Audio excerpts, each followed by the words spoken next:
Hello, welcome back, especially those who are back for the first time today, getting ready for the pubs reopening on Monday. I'm Matt White and I'm at the cottage with William, Emma and Jim. We are broadcasting live to all team members who have joined us and are able to make it today.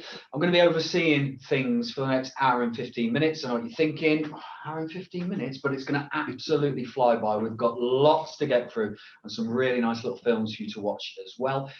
Just a couple of important notices. Please keep your videos on, but make sure that your audio, your microphones are off. There's enough going on in here. We don't want to hear hundreds of you all talking away and say what they're going on about.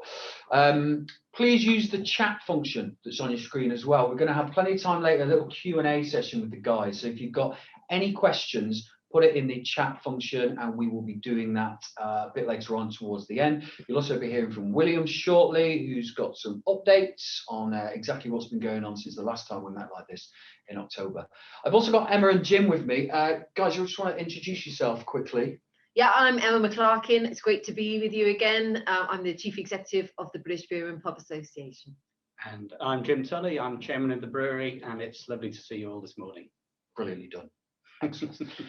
We've also got some messages later from the operations directors. A short film that I made visiting some of you in your pubs and some awards and recognition, which is always important in things like these.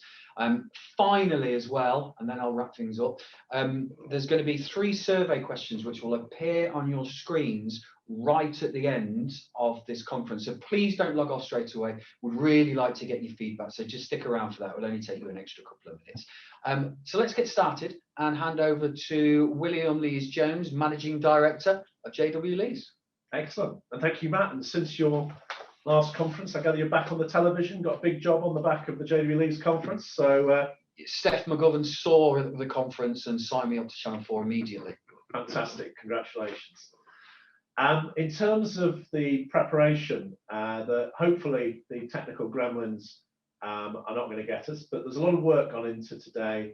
I hope you've all had your big newspaper. We've stuck with Charles Dickens's Great Expectations because we have great expectations of what we're going to do as we come out of the crisis. And there's quite a lot of material in that. And so I would hope that those have been delivered to everybody. It's worth a read, and I'm not going to bore you with a lot of the detail that's in there and repeat it. And so do have a look at these because it's got a lot of the stuff that you need to know in terms of us coming back to work. Scott, can we go full screen with the thing so I can see what we're talking about? And we've got some slides. So here we go with slide number 1, our fantastic brewery and the title, which is May 14th Virtual Conference. Basically, this is the site that everybody is dreaming of, a perfect pint of JW Lees bitter in a grip glass, on a bar, in a pub. And the good news is that from Monday you can look at that, but you can't actually pick it up and drink it at the bar until June the 21st. One of the things that's been a bit of a challenge in the last 4 or 5 weeks is this lunatic idea that you can be outside in a pub because basically most of our pubs, we build them so people can be inside, apart from when it's a nice day, when you can be outside. And so we'll be inside the pubs from Monday, and we can start thinking about what happens next. One of the things that everybody says is, how great it is to work for a family company. And one of the things that we weren't able to do last summer because of lockdown was every year someone from the family hosts a barbecue, and as the kids know, doesn't matter which festival is on that weekend, they have to come to that barbecue and they have to have their picture taken. Although you might notice that my daughter Bianca on the right, she did win a travel scholarship. We didn't think she was going to win a travel scholarship, but she went to Peru and her school was stupid enough to give her and her friend Larissa £5,000. And so that was the only time someone has missed one of those events. And it's great for us to get together as a family and to think about what it is. And the thing that defines us, and I think even more than ever, are the values that run through JW Leeds. And every time through the crisis that we've had a difficult decision to make, we just go back to those values and we think, what would be true to those values? Because that's what we need to do. That's what we are as a company. And that just makes everything a little bit easier. Having said that, we've all been glued to these three who have told us repeatedly what's going to happen next. And I think at the moment, we're all a bit concerned about what's happening in Bolton. And I've done my bit going on the telly from time to time. And it was almost like a bet within the board of the BBPA as to who could get on the telly, and not being overly competitive at all, I managed to do that. So I did it quite a few times.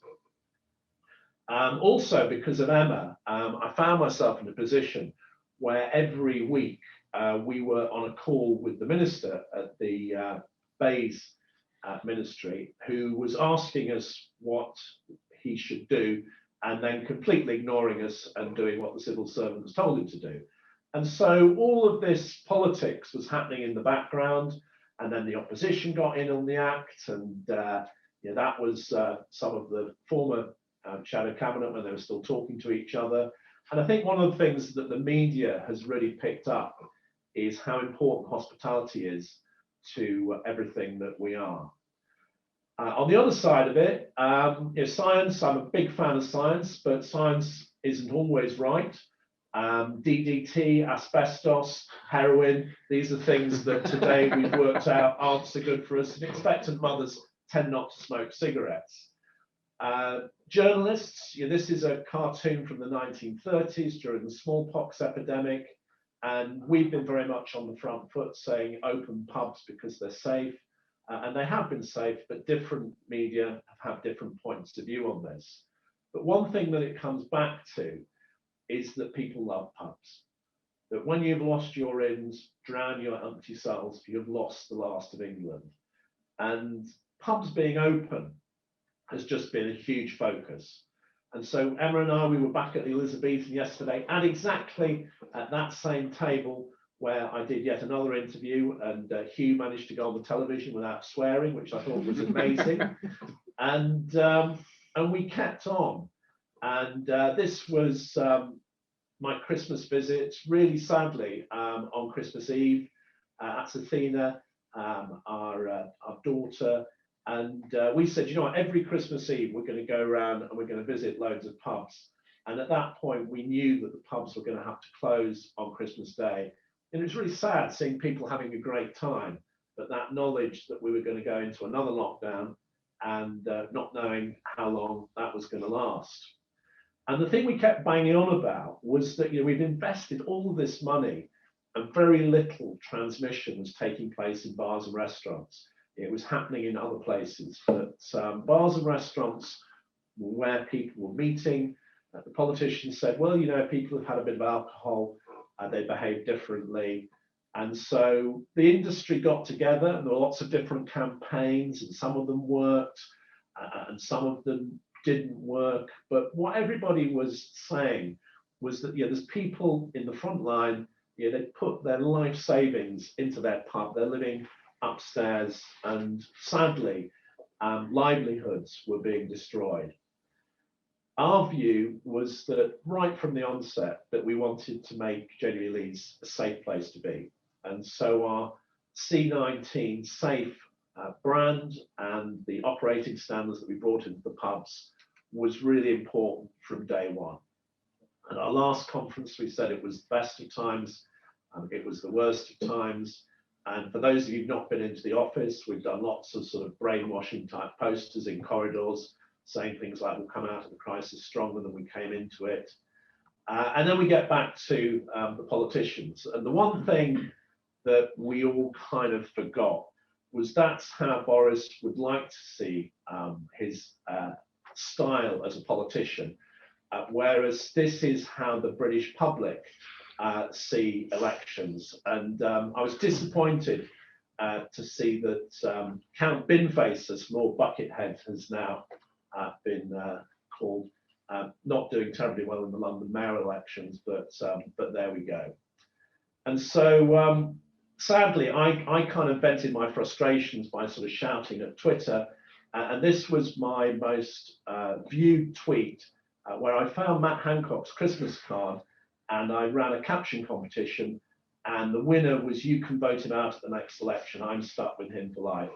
And I'm sure Matt Hancock's been doing a great job. And none of us can say anything negative about the vaccine program. But he is an easy man to hate. And so on the other side of things, and these were sort of serious messages that we as an industry had the curfew imposed on us. And actually the side effect of that was at 10 o'clock at night, particularly in places like London and central Manchester, you just had huge amounts of people spilling out onto the streets. And if there was ever going to be cross-infection, that was where it was going to happen, not in the pubs. We had the ridiculous Scotch Egg Gate, and I was on the Nick Ferrari show on LBC this week. I think every journalist is claiming responsibility for stopping the ridiculousness of Scotch eggs. But the things that were getting into the media, this is, as you'll know, Gulliver's, one of the coolest pubs in Manchester. And during lockdown, it got trashed. And so all of those tiled frontages, which are listed, Paul Ede and the team got it cleaned up. And it was weird going through town because you've got these hugely busy streets. And unfortunately, they were just full of Deliveroo drivers and bad kids doing bad things. Meanwhile, in the background, business as usual was carrying on. And from an industry perspective, we keep campaigning about unfair beer duties. And we fight the media with things like pubs may open in April, but with no alcohol. That was another lost weekend. And indeed, that's something that's already now happening in Scotland. And at the moment, we still don't know about vaccine passports. And so, it's just been brilliant to be in the BBPA because they've been fighting for our freedoms. And this particular one, we know that the Welsh can be a bit tricky. I saw Mark Drakeford on the telly this morning, but actually to hear from an economy that relies on tourists, we don't want tourists to return, plan to make Gwynedd less dependent on visitors. You're completely bonkers. And we know that people want to come to our fabulous pubs and hotels in Wales. And we then got involved with Andy Burnham, who was standing up for hospitality workers.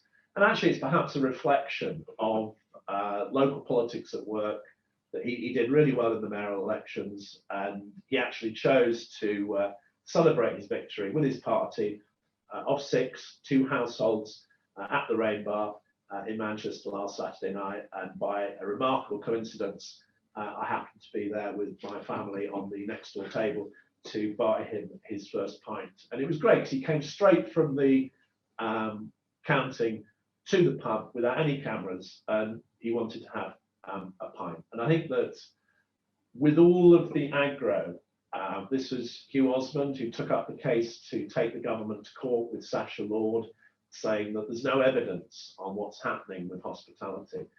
But all of these moving targets, and you then get back down to the reality. This was 5 days before the pubs opened, and Jonathan will tell you that this was worth a couple of £100,000 in publicity.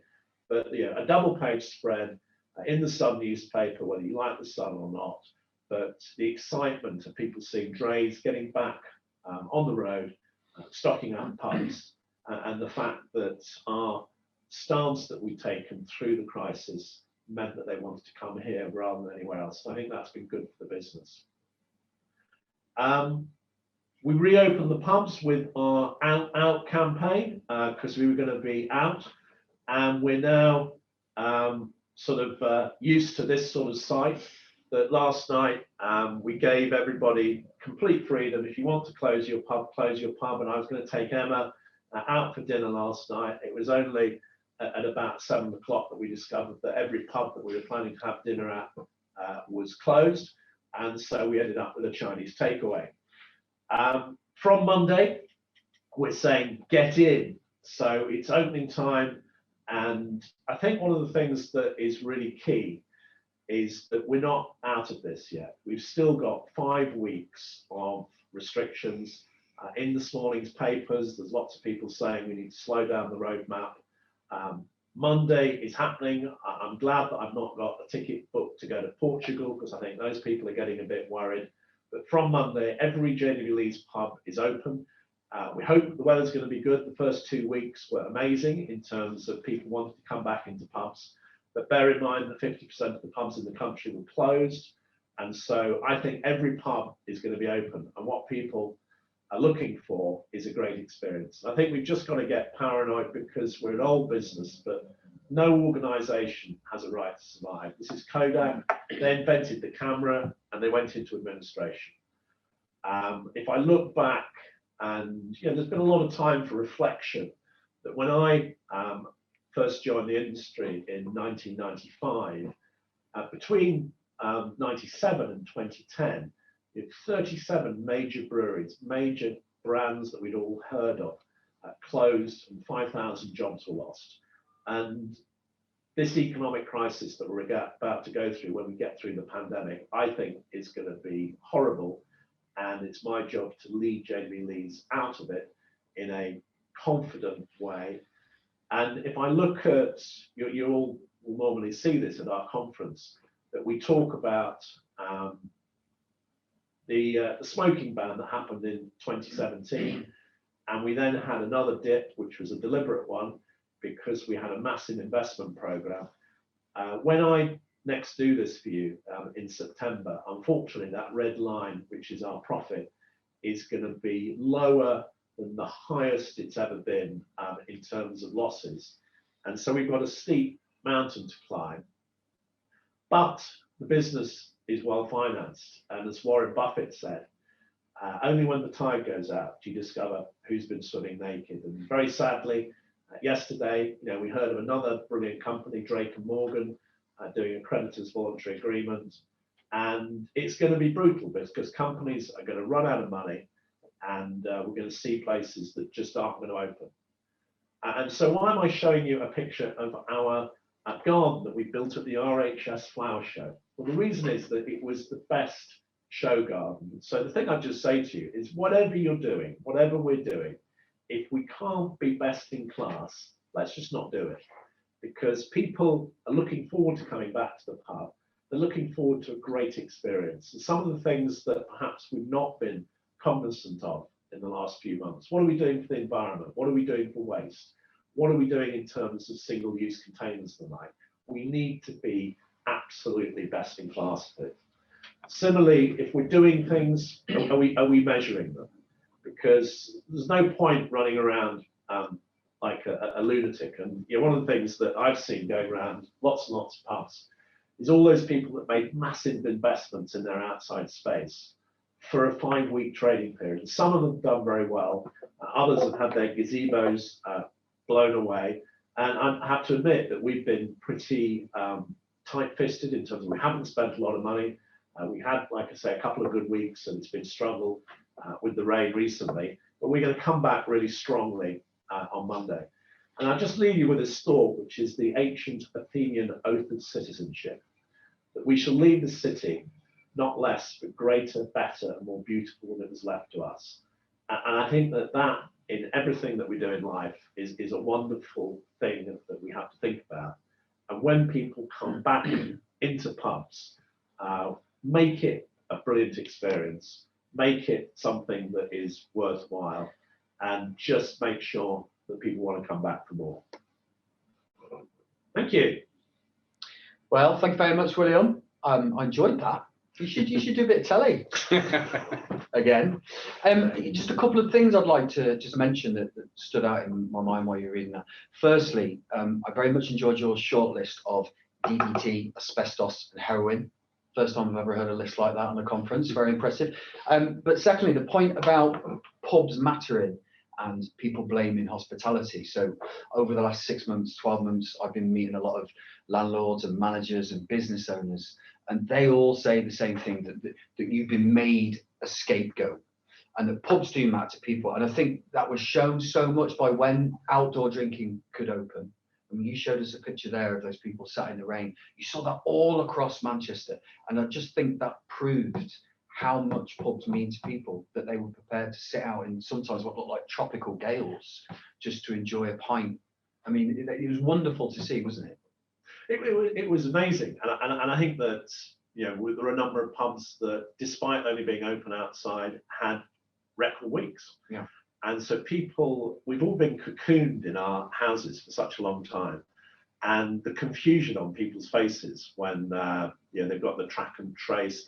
We've all learnt about face masks and what you can and can't do. And I think one of the things that the media's been a bit disappointed by is how well people have behaved, because there haven't been the sort of horror stories that perhaps some of the newspapers were hoping for. But that's because people want it to work. People want the pubs to be open. So I think they're prepared to do whatever it takes to make sure that continues. And I wish you all the very best of luck. Thank you. On Monday. I, for one, can't wait. I'll be in the Urmston.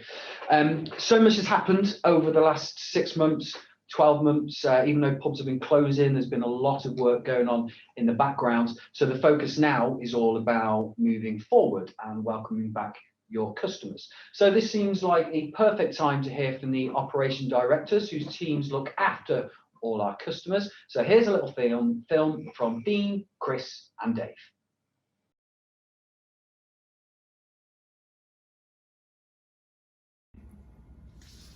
Thanks, Matt. Morning, everyone. There's the three of us going to talk about the pandemic and the way forward and how it's it affected each of our trading divisions. I'm Dave and I look after the Inns and Hotels division. I'm Dean, Director of Sales, looking after all sales outside our own pub estate. I'm Chris, I look after the pubs division, and we're going to kick off by... Oh, this is a bit unusual. We've been given a challenge. Thanks very much for that. I think we are still filming. Sorry boys, let's see what it says. You have been set 3 challenges. It's time to get up and out and see who can champion 3 important on-trade skills. That's me knackered. It's time to leave here for a road trip, heading to a secret destination. Fiji. Hawaii! Wow, that's good, isn't it? Who will be Top beer champion. Looks like we've got a game of top beer, folks. Let's go. Go on, come on then. Okay, well here we are at our first location, the Lancashire Fold. So I didn't need my passport then. Weather's similar to Fiji. The sun is shining, it's beautiful, what more could we ask for? We're about to go inside, but first thing to say is it's been a difficult year for pubs, hasn't it? And lots of people have been on furlough, lots of people now just coming back to work and really having a go and getting stuck in. And isn't it fantastic to see a pub with customers? Let's go. Well, we've come inside at the Lancashire Fold and we're playing darts, as you can see. The boys are pretty awful. I'm going to show them how to do it in a minute. Yeah. But first of all, I think somebody's appearing. Oh, yes, with almost no prompt. And we've got a challenge and a question. So this is where Top Beer really kicks into gear. And the challenge is who can hit the target and get the highest score with 3 darts. Highest score wins. So we're going to do the challenge, but before you throw your darts, you've got to answer the question. The question is, the numbers this year are really important. How can your team members help us to hit our targets? Okay, I'll go first on that one. It sounds obvious, but the first thing is to retain as much of the existing account base as we can. But not just retain it, try and develop it. So how are we going to do that? Well, where we share an account, just try and get a bigger slice of the business. But even where we currently supply 100%, let's do some profitable growth. So let's swap some of those foreign draft beers for some JW Lee's beers. And obviously, no sale to sell till it's been paid for, so we need to get paid as well. Okay, boys, watch and learn. Or is it 2 trebles? Smooth to treble. Don't throw yet, Dave, you've got to answer the question. The question being on targets. Well, Yeah. Firstly, once you set a target of 93 and you realise it's unattainable, you've got to realise that targets have to be achievable to start off with, and make them understandable as well. Once the GMs are clear on their targets, that's when you can actually beat the targets once you clear on them. And luckily got 120. Oh my God! Can't believe You it. have to remove the barriers from the targets so that you can overachieve. I swear they were CGI'd in there. Good luck, mate. Dave's posted a monster. I'm going to see if I can beat it. But first of all, to answer the question about targets. So for pub partners, it's all about having all of the pubs open and trading as quickly as we can, and to support them in doing that, and to let them on substantive agreements where they're not already. I think in the managed houses, then we want to beat our performance from 2 years ago, from the year that was 1920. So I've got to beat 120, but let's beat the year that was financial year 1920, and get ahead of that. So it'll be tough through the summer, build through the summer, and by the end of the summer, I reckon we can be there. Now, It's a good bit of ad-libbing, Chris. Now get on with it. Come on. here it comes. 180. 555. Oh. Oh, good arrows. 55. What did you get, Dino? Oh, lucky, Chris. 93. Damn it. Last again. Right, we are having a bit of banter afterwards. And sorry, Chris, 55. 55 was it? What did you get in? 93, yeah. Well, there you go. A few points to make up, Chris. So I believe, anyway. Yeah, but better anyway, to be looking we're in better. good, apparently. Oh, here we go. Another challenge. Right, question. What you got there, Big D? Being brilliant is key to winning our customers over business returns as business returns to normal. Can't agree. What can your team members be brilliant at? And the challenge: who can pour a brilliant pint? The pint of cask with the closest to a perfect head wins. And there's minus 10 points for each millimetre above or below perfection. Who's going to go first then? Me first. You go first. Being brilliant is key to winning our customers over as business returns to normal.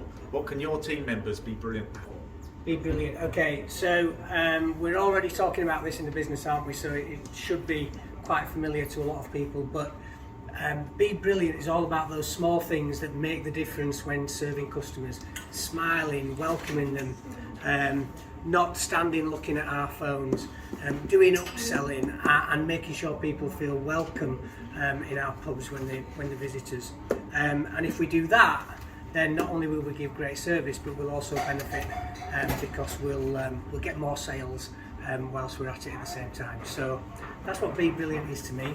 And now I'm going to See how brilliant you are at pulling the to pint. be brilliant at pulling this pint, which I'm rather worried about. Pressure's on.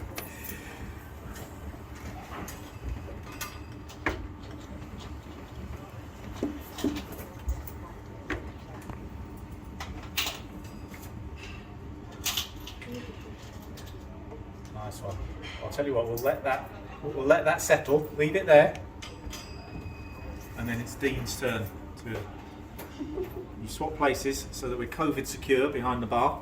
Look at that little beauty. That is a beauty. We'll let it settle while Dean comes back and does Come his on, bit. come on, girl. Come on, Chris. I'm going to keep guard on this so Chris can't affect it. Dean. Being brilliant is key to winning our customers over as business returns to normal. What can your team members be brilliant at? Yeah, I think it's about offering support to the customer and really caring.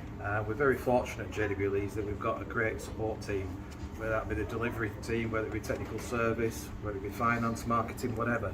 We're very, very fortunate. And all we need to do is make sure that we deliver on anything that we promise. Do that, customers will respect it, and I'm sure the business will come back. So, here we go.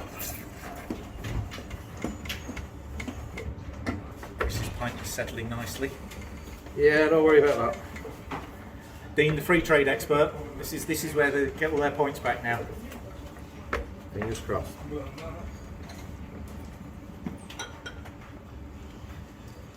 There we go. Oh, nice one, Dean. We always have a contingency plan in sales, so just in case that doesn't work, here's one I pulled earlier.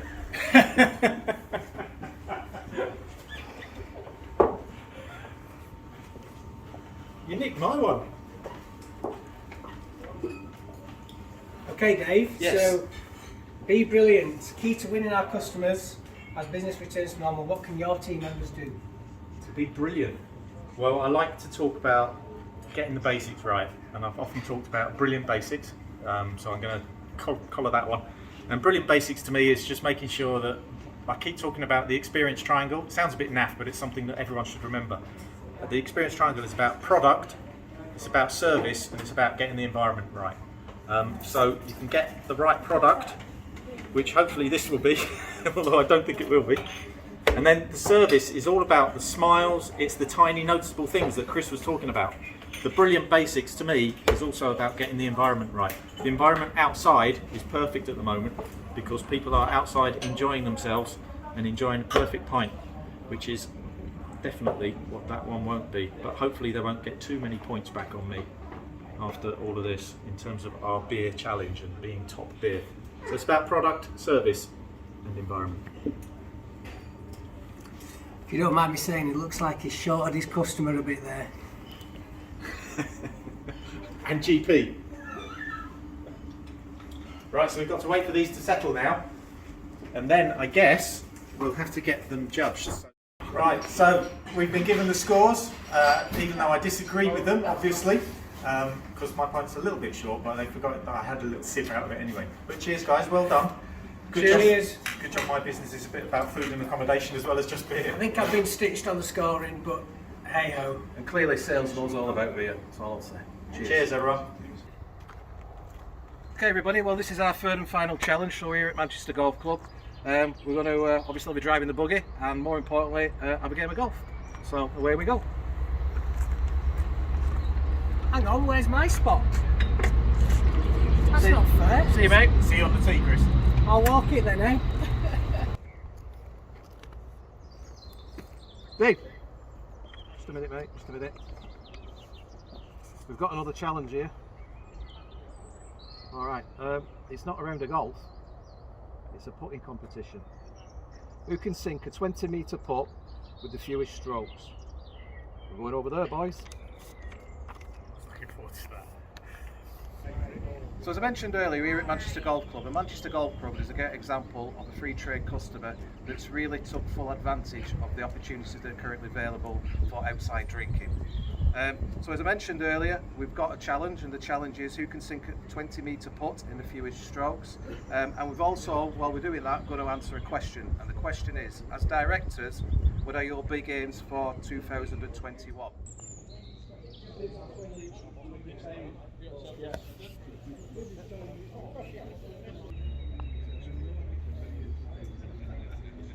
Oh, that's decent, Dave. Shall I finish that off for a 3? Yeah. Or is it a gimme? It's a gimme now. Is it a gimme? Are we doing gimmies? No, because you'll want a big one, Chris.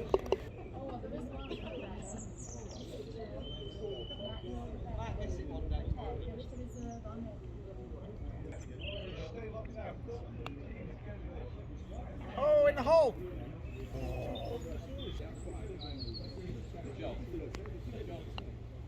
Brilliant.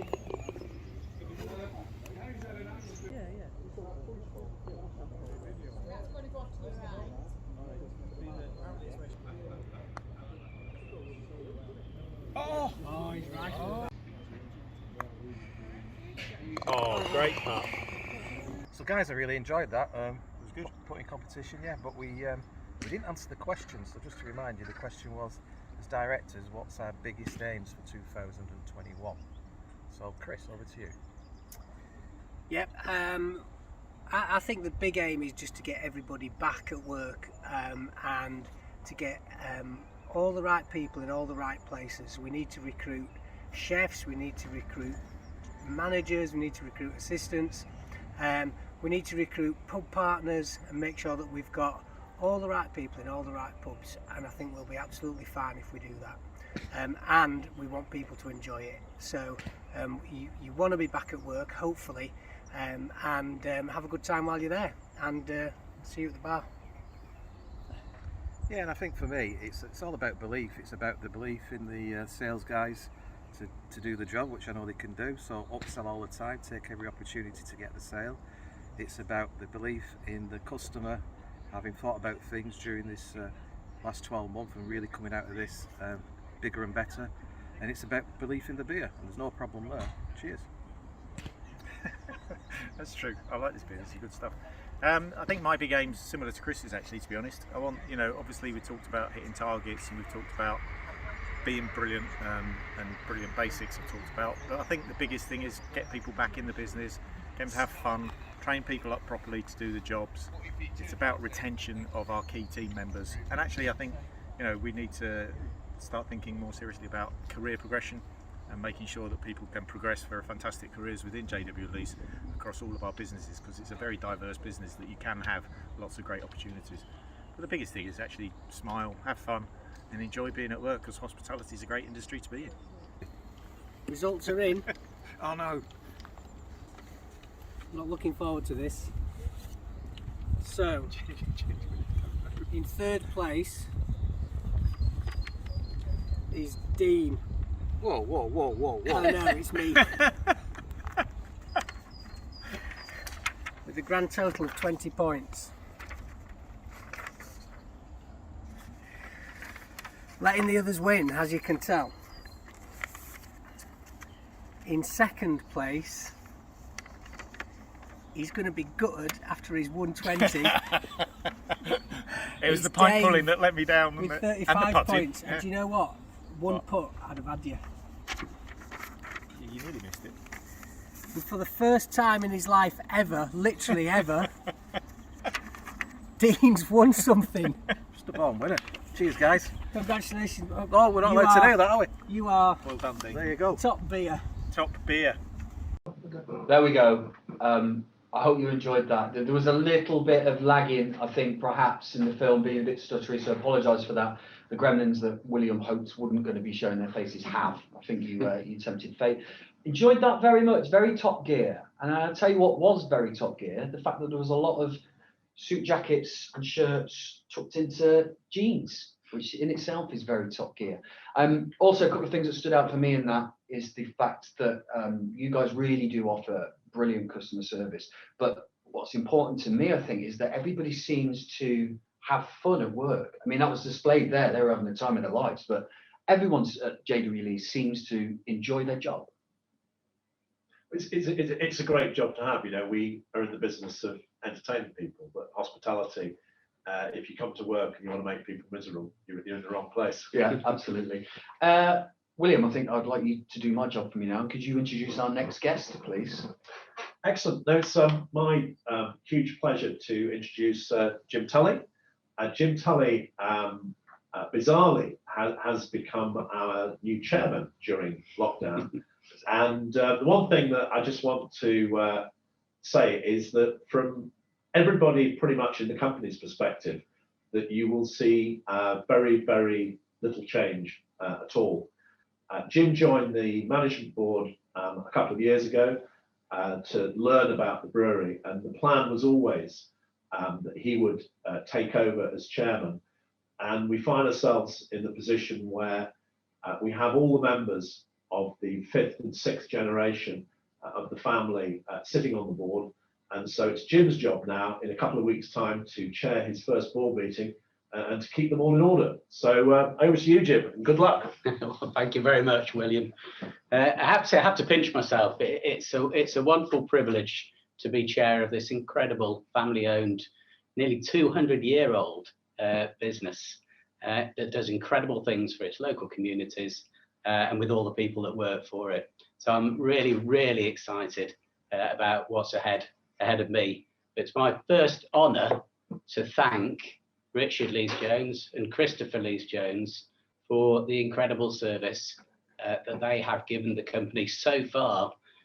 Over 120 years of service between the two of them. And I think we've got a little video which will present some of that.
Thank you, Jim. Yeah, I think so. It was quite emotional, that. It was nice to see some of the history. Nice to see some of your hair there as well. It's all gone. Yeah. I think it's important to point this out. I was told this morning that Mr. Richard and Mr. Christopher have not retired. So, Absolutely yeah. not. So if you see them, don't congratulate them on their retirement. It might kick off. And of course, you'll be constantly surrounded by their enduring legacy, be it in the brewery or in pubs across the northwest of England and North Wales. Over the last couple of months, you would have seen a few familiar faces fighting the fights on television. I'm not sure if William was mentioned, but I think you popped up on telly a few times, didn't you? I know you want to keep that on the down low, but yeah, don't tell anyone. And also Emma McClarkin, Chief Executive of the British Beer and Pub Association. You two have been on the screen fighting the fight. Absolutely. And we're going to hear from Emma. So just while Emma's presentation loads, I would like to hand over and welcome you to your presentation. Well, it's great. It's great to be asked to come back to do the conference again and be here in the cottage with everybody, and to get out and see some of your pubs and have a beer yesterday. It was fantastic, and to know just how you survived through this period of time. I've been asked to do something called the big picture. It is very difficult, I have to say, to be able to see the big picture when you're head down in a pandemic, but we did try our very best at the BBPA to support our members through this period of time, and to help navigate each of you through this journey. It is not easy, as William knows, talking to these pesky politicians all the time, but somebody's got to do it, and that's what we do at the BBPA.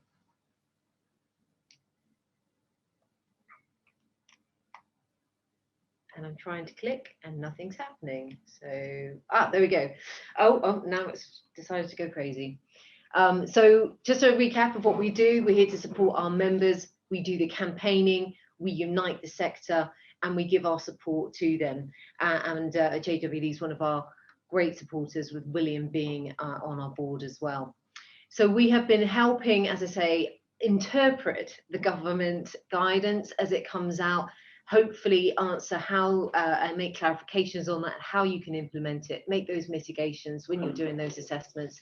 It hasn't been an easy journey. We've been pressing on them to give us as much notice as possible on that, but we do our very best to pass on information and hopefully give you some reassurance as we do that throughout the crisis. We try to secure as much relaxation in terms of planning and licensing so that we can help you try to stay afloat and adapt your businesses as best that you can, and to also be thinking about how you can possibly use extra spaces that you've got as well. So we've been trying to link and connect you there. We've also been lobbying hard to make sure that the grants were secured for the sector, but also that you could actually get your hands on them, which took some time and negotiation. But we're very, very proud at the BBPA that we've managed to secure over 7.6 billion for the sector in terms of support. We have been the envy of other sectors throughout this crisis. We know it's never been quite enough to cover everything, but we have received and secured an awful lot, which hopefully will make the difference about saving the future of the Great British Pub, be it from business rates relief, looking at support grants, looking at job retention schemes, beer duty frees, which we managed to also secure this year, getting that reduction on VAT, and of course the Eat Out to Help Out scheme, which helped us all last summer. So you don't need to worry about the detail of this, because this is what we do, but just so you know that we map out our year in terms of the political moments that will be coming, how we can peel back all the layers of the restrictions. So outdoor opening in April, indoor on Monday, fantastic, but we really need to see the rest of those restrictions be falling away by the 21st of June, and all the other milestones that we have had, the elections getting in the way, Scottish and Welsh variations on bits and pieces. But in the background, we're still working on small brewers relief. We're looking on alcohol duty review. We're looking at the business rates reform for the long term, as well as the obesity strategy, meaning that we'll have to put calories on some of our menus, but thankfully not for alcoholic beverages. It is something that we have to navigate, as well as the pubs code and all these other things that continue in the background. So we at the BBPA, we're doing all the pandemic stuff, but we're still monitoring the environment to make sure that we get the best conditions to have a long and successful future. So we kind of map everything out as we go through this, and we keep layering on all those milestones so we make sure we don't miss anything and that we're geared up to do that. We're a small team, but a mighty one, and hopefully we'll stay on top of all these issues. Of course, the devolved administrations I already mentioned have been rather tricky. I think you will have probably experienced a little bit of that. Having their own timelines, they're also having their own challenges with their own restrictions. It has been very difficult to actually then have to lobby all the different governments and administrations throughout this crisis. We started the Welsh Beer and Pub Association. We already had the Scottish one, but we needed to strengthen our voice in Wales to make sure that we could have that support there for the sector, and we will continue to do so as we come out of this lockdown and into reopening and throughout the recovery. But it is really significant that we keep that lobbying there. We've just heard that Welsh government has finally announced that they're going to give us some more grants to support pubs up to 25k, but of course, again, that we can get open, which is enormously important.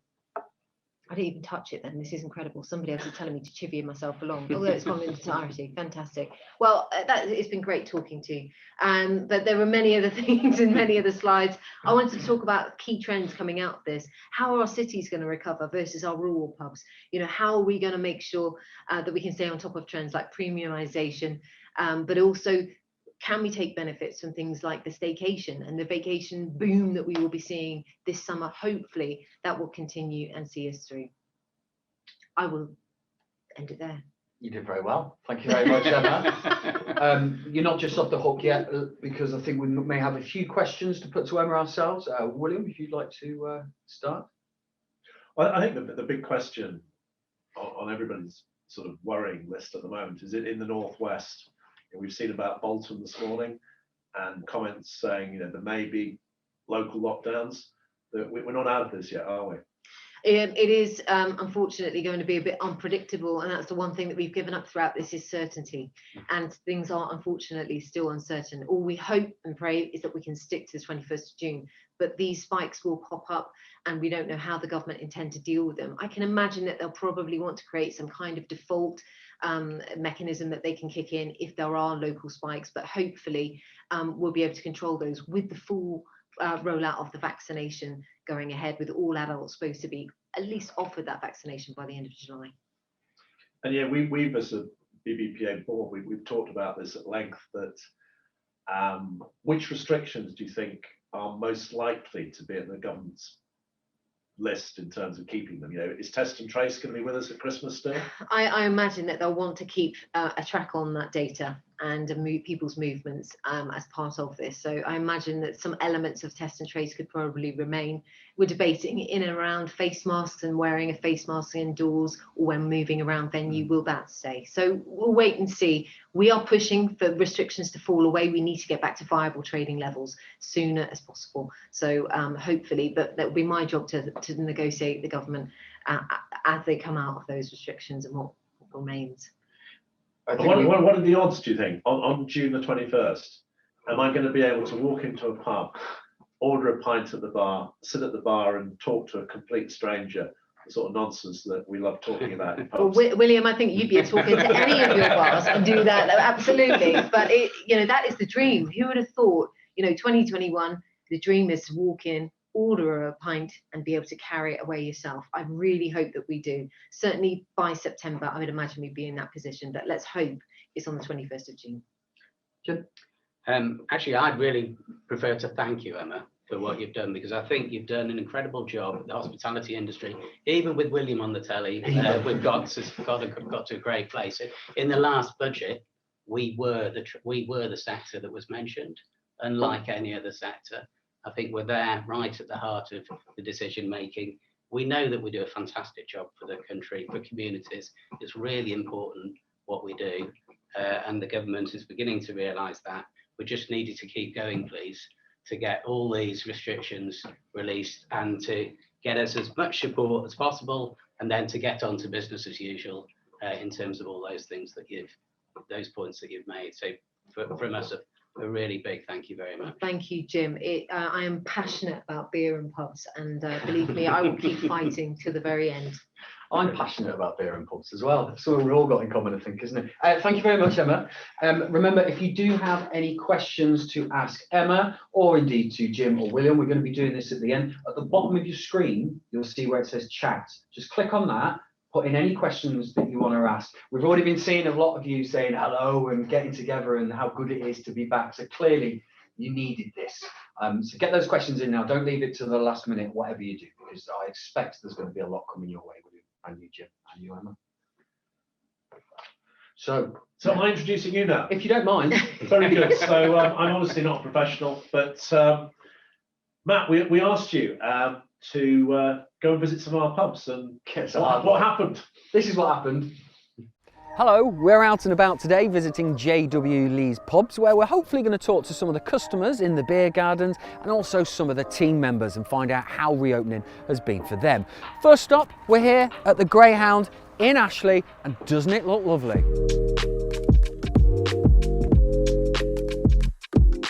Describe how it feels to finally be back at work.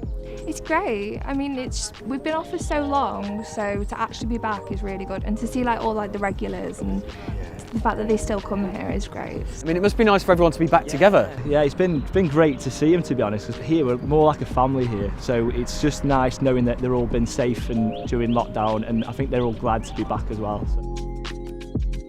Nice to be back in the beer gardens? Really, really good. Have they told you to say that, or have No. No. Yeah, they've had to close, open, and yeah, Dean and Laura have been amazing. And so let me just check, the first drink you had once everything was open again? I had a Manchester Craft Lager. Did you? Yeah, I did, yeah. Where'd you have it? On this exact table. This table right here? Yeah, it was nice. While you were working? No, off shift, never on shift, yeah. Right then, next stop, the Urmston, and this is my local, so I'm definitely glad they're open. How's it been? What's the chat been like with your customers? Great, they're all glad to be back, nice to see us, they've all been really concerned how we've been and everything been okay for us, and it's lovely, and it's quite a nice community like that here. How have the staff been here? How have you found lovely. it? Brilliant. In fact, the lady that served us today, she's remembered myself. Oh. So it's been really, really good. How is it to be back in the, I mean, not in the pubs, but as good as? It's a great community around here, and it's a good place to come. These staff are fantastic. And what does having a local mean to you? It's knowing that it's friendly and you know the staff and you know it's protected and things like that. How's the feedback been, Tim? Feedback's been great. It's you can just tell the great British public love coming out for a drink. Of course they do, we all do, don't we? It's fantastic. Well, it seems that everybody from team members to the customers are enjoying our newfound freedom. Everyone's enjoying the food, everyone's enjoying the drinks, and the atmosphere all day has been great. But I'm not going to lie to you, I've been eyeing up this brewery tower burger all day, and I think I'm going to get stuck in. So you don't want to watch me make a mess of this. Back to me in the cottage.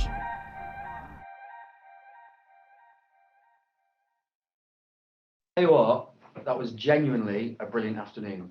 And not just because I got to eat your burger and drink a pint. Every member of staff I spoke to, I was effectively speaking to team members about going back to work, which usually I think would fill people with dread. Oh, I'm going back to work. But everybody was just buzzing about being there and so happy. And you could see how much the customers appreciated it too. Absolutely loved it. Right, we are over halfway now, so it's time to find out some more plans. William, what's going to be happening? So I'm going to do this sort of without any slides or anything. And I think as Chris Molson referred to in the film earlier, the first big thing is to have every pub open on Monday. Amazingly, since we reopened on the 12th of April, 116 new team members have joined JW Lee's. Fiona, who is the head of people, sent around a note a couple of days ago. We have an almost new people team within the business. And I think that we mustn't take any of this for granted, that people are really enjoying coming back to work, but people are worried, people are concerned. You know, we're here at the brewery. For those of you who've not been to the brewery recently, We've changed the rule that you now don't have to allow a car parking space between each car if you're parking in the car park, because there are more people coming in. We still have the one-way systems. Sadly, we don't yet have Bernie back in reception. And so it's quite hard work coming in through reception, because you have to take your temperature, you have to fill out a questionnaire, you have to do 2 COVID tests every week. This is the one that I did this morning at breakfast. And I think that's the first thing, that we've got to make sure that everybody's safe.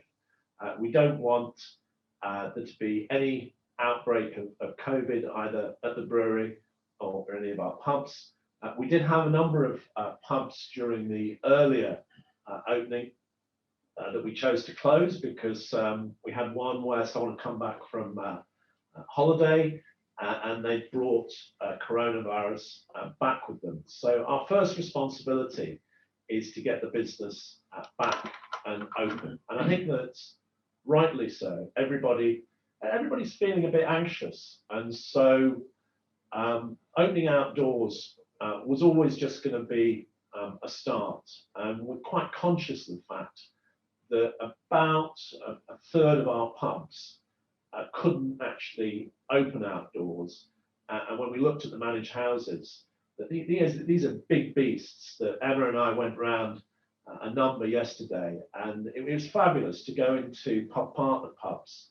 And the first thing that every pub partner said was, "Thank you for the support that you've given us." And I think that we gave people a totally rent-free period because we didn't want people to be worried about whether they could afford to stay in the pub. And unfortunately, there are some horror stories out there of companies who've been less generous. And so getting ourselves back into work is the most important thing. And that's tricky, because there's the uncertainty with Bolton now. We've got flexi furlough until the end of September. We've lost a lot of money. And so we reckon it's going to take about 3 years to get us back to where we were before we went into the crisis. But we've also got some unfinished business. And when we were going around yesterday, we went from, we started at Elizabethan, and Hugh very kindly got us a spot where we could shelter from the rain, and we had some really good heaters. We went from there to the Aviator, and it's good to see that we've unboarded the windows. It now looks like a fabulous new pub that's being developed. Annoyingly, it won't be open until Easter next year. There's still a lot of work to do, but I think about 500 new houses have been finished since I was last there just before Christmas. And we can see that community really wants that pub. And so we're going back and we're doing the Aviator. The Red Lion by the Christie Hospital, we're in for planning permission. My daughter, who's at Manchester University, her and her friends gave me some interesting feedback on our door staff there. And being near the university, basically anywhere that's open has got a huge attraction for the students who've been locked up for many months. But we're going to go to the Red Lion, and we're going to transform the pub. At the moment, it's a little bit shabby. And let's just say that the only reason that Marston sold it to us was because they really needed the money.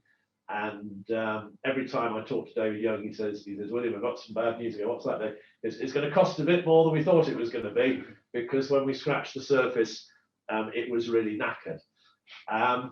We then go to, this is my journey yesterday, actually. We went to Stanylands next. And I couldn't believe it. Jamie was there. There must have been 15 team members. The restaurant manager was there with the jet wash in his scruffs, the kitchens. There's loads of compressors and stuff that aren't working.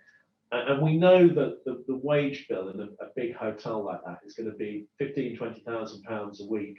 And we also know that business travel is going to be slow to come back. But we also know, and this is the craziness, because talking to Jamie, the number of weddings that everyone's on the edge of their seats. Is it going to happen? Is it not going to happen?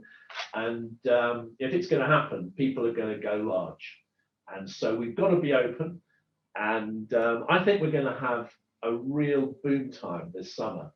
And the good news about that is that we've got the reduced VAT, we've got the reduced business rates, the help that the BBPA have been supporting us with. So we need to be really profitable during the summer, but it's not really going to touch the sides in terms of all the losses that we've made over the previous 12 months. Similarly, at the Boat and Horses in Shanaton, when you drive past it, I think it's a bit Marmite at the moment. I think we're about 50-50. Some of the people really hate the new signage scheme. Others really love the new signage scheme. But when we reopen, we'll be reopening with the ground floor. And we couldn't believe it. We opened the booking portal, and boom. For the first weekend in September, every room sold almost instantly. Now, it's Park Life Festival that weekend. So do we want the people coming off Park Life? And then, of course, being entrepreneurial, we ask ourselves, why don't we actually let all the rooms, even the derelict ones, because they won't realise what planet they're on anyway. And we are quite handy for them to get back to Park Life. So really important this summer, and let's not get fooled, because the weather's going to be brilliant. We're going to be paying reduced VAT, and we're going to get to the end of September, and the VAT rate's going to go up to 12.5%. Now, we've deliberately not reduced our prices with the VAT and things like that, because all of these greeters, all of this test and trace, all of the table service, means that our wage percentages are enormous. In former times, this would be disciplinary territory in terms of where we're doing. But actually, we just want to welcome people back into the pubs. We want the pubs to be brilliant, and we will be doing as little capex and investment work as possible, because there's still an awful lot of uncertainty out there. One of the things that we don't want to happen is to be caught out, and it's really sad when you look at a brilliant company like Brains Brewery, who took the decision to lease their entire estate to Marston's to run, because they just got caught on the wrong side at the wrong time. And we've been also subject to the rules in Wales, which have been particularly restricted in terms of trade, so to speak. And I think that these restrictions, unfortunately, are going to be with us for a little bit longer. But our number one priority is not to expose the company. Our second priority is to be open from Monday in every single site. And our third priority is just to be brilliant at everything that we do, so that people come back to a JW Lee's pub or hotel or inn time and time again. And I think one of the things that we're going to find, sadly, is that there are people who aren't going to come back, but then we're going to see a little bit of backfill, so to speak. People will be doing pop-ups, and there'll be new operators coming into things. And from a local authority's perspective, at the moment, a lot of the local authorities, because it works quite well in Soho, they're sort of saying, open the streets, let's do this, let's do that. We know that we haven't reopened the Millstone yet, probably one of the most successful pubs and unique pubs in the Northern Quarter, because Jed doesn't think it's the right time to do it yet. But as soon as we're inside, we'll be open, people will be having a great experience, and we'll be back in business, and that will feel great from everybody's perspective. Thank you, William. I'm going to be at Park Life, so I'll take one of those derelict rooms. No problem at all. Just to talk about lockdown for a minute, I think during lockdown, we all experienced highs and lows, be it at work or at home. We've all been trying to get through it the best we can, safely as we can. Some of us were able to work, some of us took furlough, some of us took flexi furlough. But during this time, team members were constantly contacting the brewery and just highlighting some of the amazing efforts that team members had done both at work and on furlough. So JW Lee's decided to reach out and ask for nominations for those that you thought had done fantastic things both in work and on lockdown. There were loads of nominations, too many to mention now, but the board selected 3 winners of achievements whilst on furlough and 3 winners for achievements at work. I'm going to hand over now to Emma and Jim, who are going to read out expertly the winners. Well, thank you very much for that. And the first winner is Ashley Rogerson. Ashley is a team leader from the Pack Horse in Birtle. During lockdown, Ashley set up the massively successful charity, the Bury Family Bank, which supplies clothes and household items for families, and particularly children in need. And she helped 17 families in the first month of the charity, supported over 100 families in total. And the charity has grown quickly and now has 5 additional volunteers that help get vital clothing to families that need it most. Ashley, wow, we very much hope you enjoy your award and some vouchers to use to pamper yourself and your family, but fantastic. Fantastic. And winner number 2, Steve Grice. Steve is our accounts assistant from the finance team and has been doing some inspirational volunteering. He started off volunteering to do shopping for the elderly and vulnerable. Working with a local charity, Steve has spent over £18,000 on shopping in the last 12 months. Sounds like our household. Just to give you an idea of the scale of what he's achieved. Steve has also volunteered at the Oldham Food Bank, organising the entire warehouse for them and working as a vaccination marshal at the Etihad. It's now time for Steve to buy something special for himself, to go for a lovely meal and maybe watch his beloved Liverpool FC. And our next winner is James Harper. And James is, it says our, but I feel included today. Our operations manager at, hang on, I get this right, Triada Bay Hotel in Anglesey. And James ran around the whole of Anglesey Island, which is 104 kilometres, amazingly, in one day. And by running almost a triple marathon in 11 hours, he raised a spectacular £1,000 for Mind, a charity that is close to many team members' hearts. James is super passionate about other people, and it's time for you to enjoy your award and have some fun. Well done.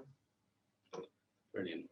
And our next winner is Kirsty Wilson. So Kirsty is our management accountant, and having worked throughout the lockdowns, has done an outstanding job applying for the various tranches of government grants we've been eligible for.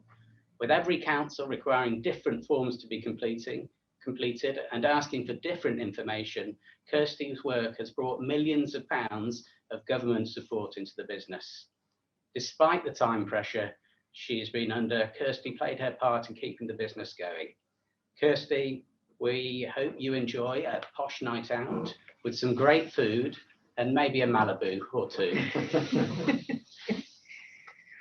And our next winner is, I've been told I only need to say, Geo. And Geo is our asset manager in a property team, and Geo has worked throughout the pandemic, keeping all our properties legally compliant. Geo's outstanding contribution has been his tenacious pursuit of the travel lodge at our boat and horses site, and his work resulted in the company gaining an asset worth over £1 million. So Geo is actually moving house today and gaining Geo an ongoing DIY project for the next few months. So we hope that you'll find some DIY materials and tools useful to create your dream home. Well done, Geo.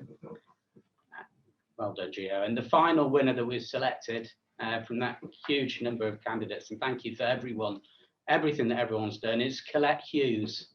So Colette is an accounts assistant, has received this award for fantastic customer service.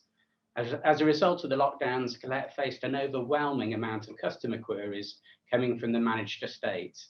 Guests and colleagues alike commented on how efficiently and professionally she had dealt with all the queries.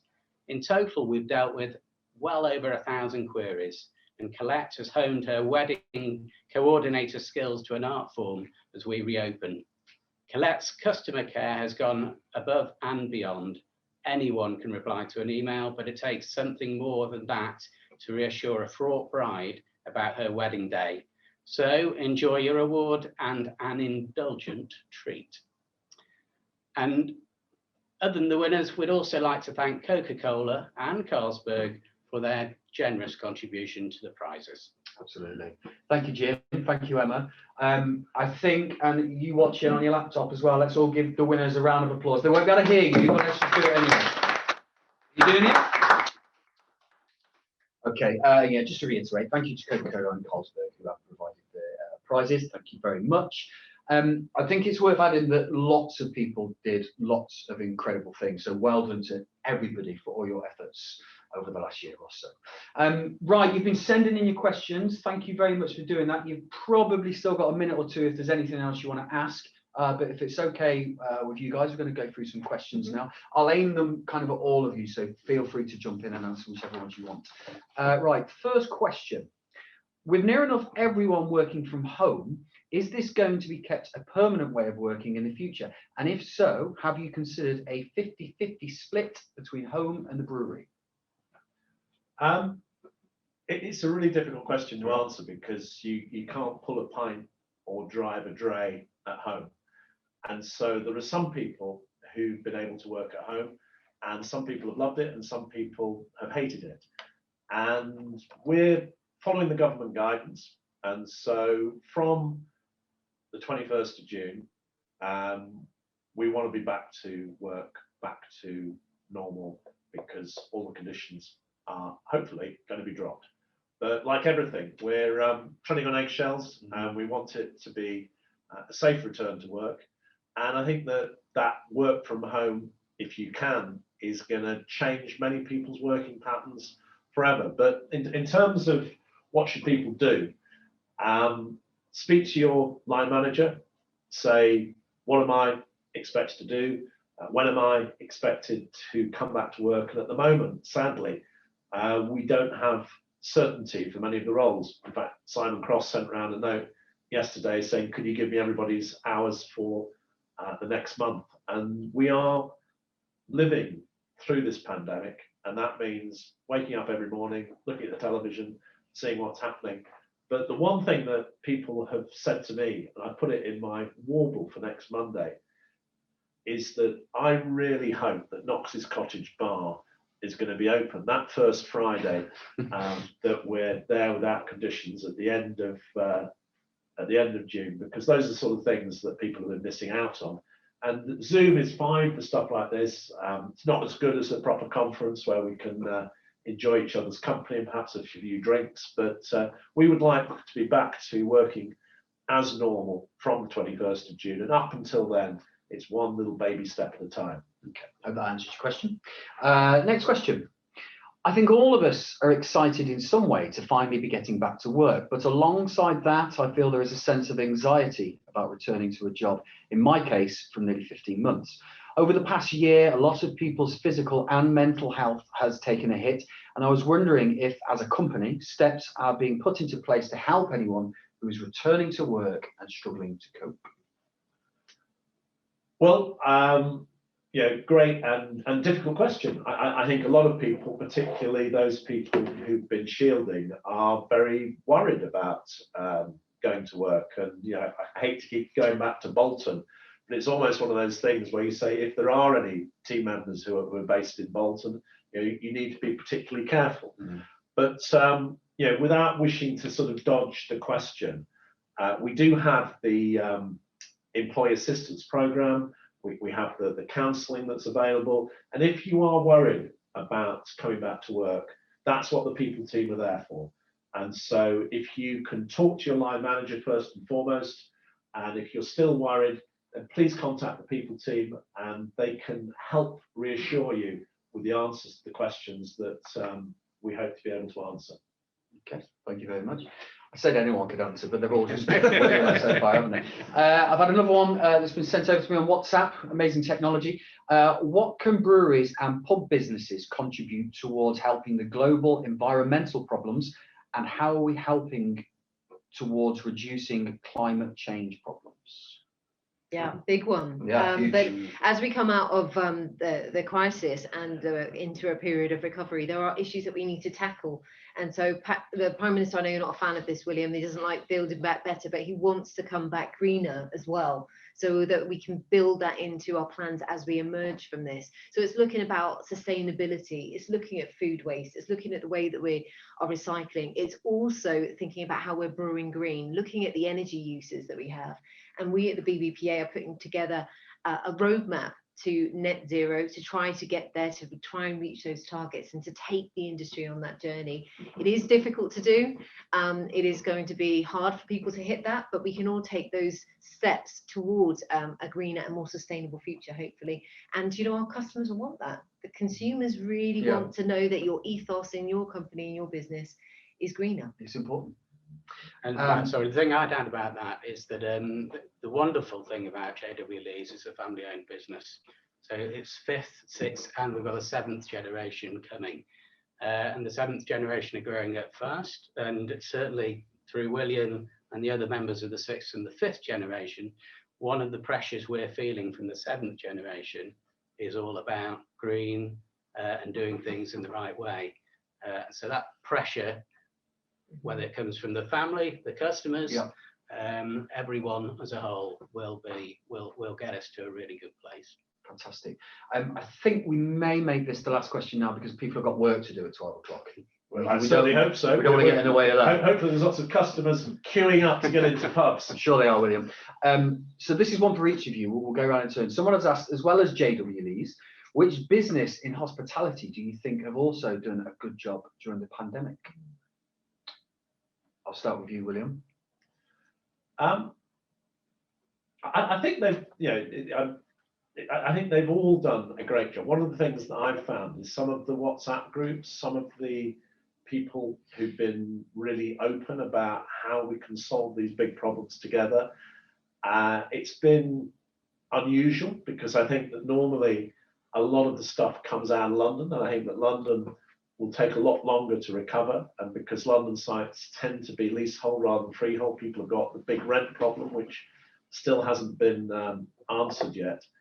I feel for those people working for companies who have gone through sort of consultation periods, and that means that jobs are less secure than they might have been. But I think that those people who've been able to open their doors, to welcome people back against all of the odds, have been brilliant. Whereas there are some companies, I'm not naming any names, but those who've been pinching JW Lee's colleagues and team members to come and work for their businesses, because one of the things that we really want to get back on track is our development program, because it's one of the things that we do. We develop people, we help people fill their full potential.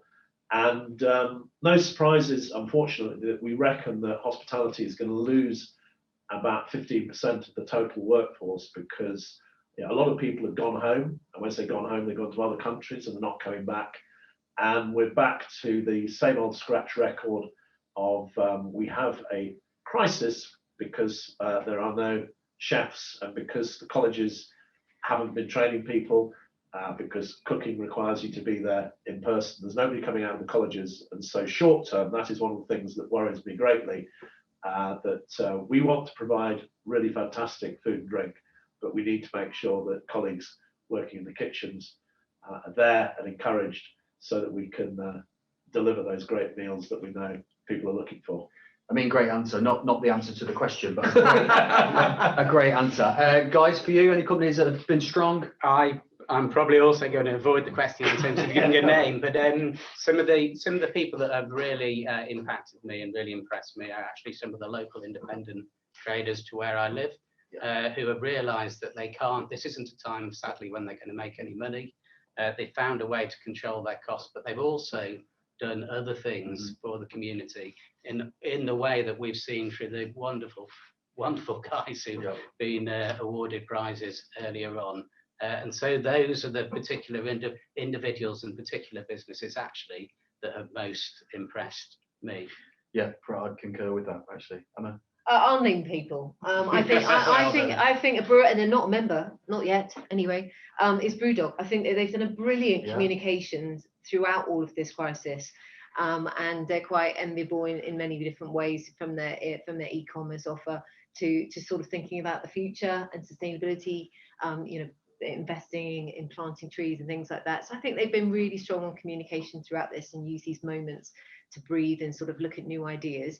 And then I think there are those that have had the confidence in the sector to continue investing. So there's people like Loungers that are continuing to expand through a period of uncertainty and having the confidence to continue to do that. And also Hawthorn investing in their community pubs right now, having that confidence to go out there and keep doing what they do. And hopefully it will come back and reap rewards. Hopefully. Brewdog opening in Manchester, sorry to talk about another business, but they announced plans to open a hotel in Manchester during lockdown, which will have a shower, so you can shower in beer. I'll answer your question. Thank you, mate. A competitor who's impressed me is Gary Usher from Elite Bistros, because I was struggling in the Lees Jones family come dine with me stakes, and Gary Usher's meals at home every Friday night meant that I was winner chicken dinner, because I could heat up Gary's meals better than the rest of the family sometimes could cook from fresh. So he was giving us almost Michelin star food at a really reasonable price. I can't believe that he made any money out of it at all. But those boxes and those people who decided to do that sort of cook at home type thing, I think that's something that's going to be with us forever now. I hope so. I mean, that recaps on what Jim was saying, really, about the independents who they were having to diversify, weren't they? And it was a great thing, the cook at home things. I know I said that was the last question, but we've got one more. Then this will be the last question, I promise, and it is a very quick one. William, please, if you could. What are you most looking forward to next week, and which pub are you going to go to first? I'll start. I'm going to go to the Urmston. There you go. I'm on leave next week, so I will be definitely going to some lovely pubs in the Cotswolds, including one of my favourites, the Bell at Sapperton. Very nice. So we luckily enough 5 weeks ago, sorry, a quick answer, isn't it? But 5 weeks ago, when we opened outside, it was my youngest daughter's half term. So she was fantastic. She went to a different pub with me every single day.